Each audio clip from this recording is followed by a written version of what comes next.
Hi guys, tara samahan niyo akong kumain ng binignit.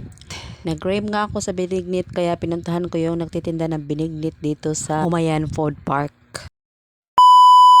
Pumunta nga pala ako sa bayan namin para bumili ng bigas. Tapos nagutom nga ako kaya naisipan ko na pumunta dito sa Humayan Food Park. Yung sikat na kainan dito sa amin na Soul Garden.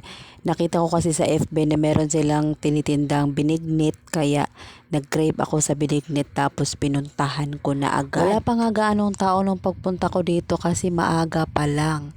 Yung mga tao kasi dito dagsaan tuwing hapon at saka gabi. Marami nga din pala nagtitindan dito katulad ng mga milk tea, mga barbecue, mga ihaw yan, mga ganyan.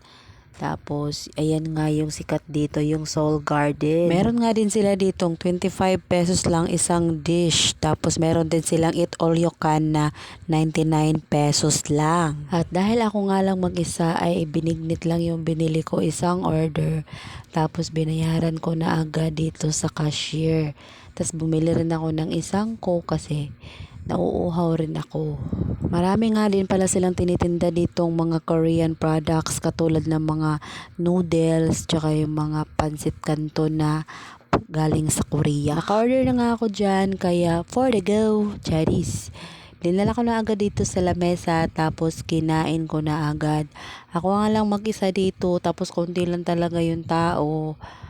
Ayan, nagmumuni-muni lang din ako dyan pagkatapos kong kumain kasi parang ang sarap din tumambay. Ayan, tapos na nga akong kumain dito, umupo lang muna ako tapos maya-maya meron kasi nagwalis kaya umalis na lang din ako. Ayan, meron nga din palang bakanting pwesto dito, marami din bakante.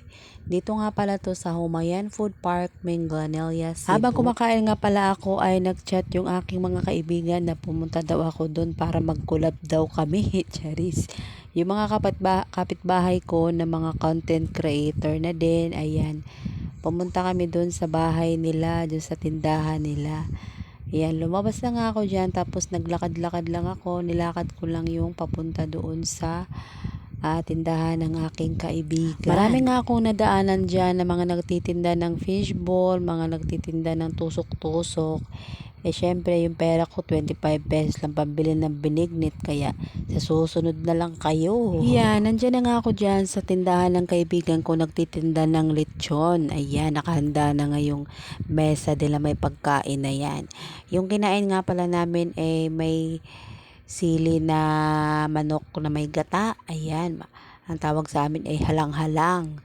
Tapos lechon manok, yung tinda ng kaibigan kong lechon manok. Ayan, shoutout nga pala din sa kaibigan ko na yan, si Darwin, si Katikal Darwin Dilaganar at saka yan si Kuya Saldi Kimada. Ayan, sila yung kasama ko dyan. At saka si Kuya Nisyo, ayan. Yun, shoutout sa inyo. At saka maraming salamat sa pagkain hanggang sa susunod.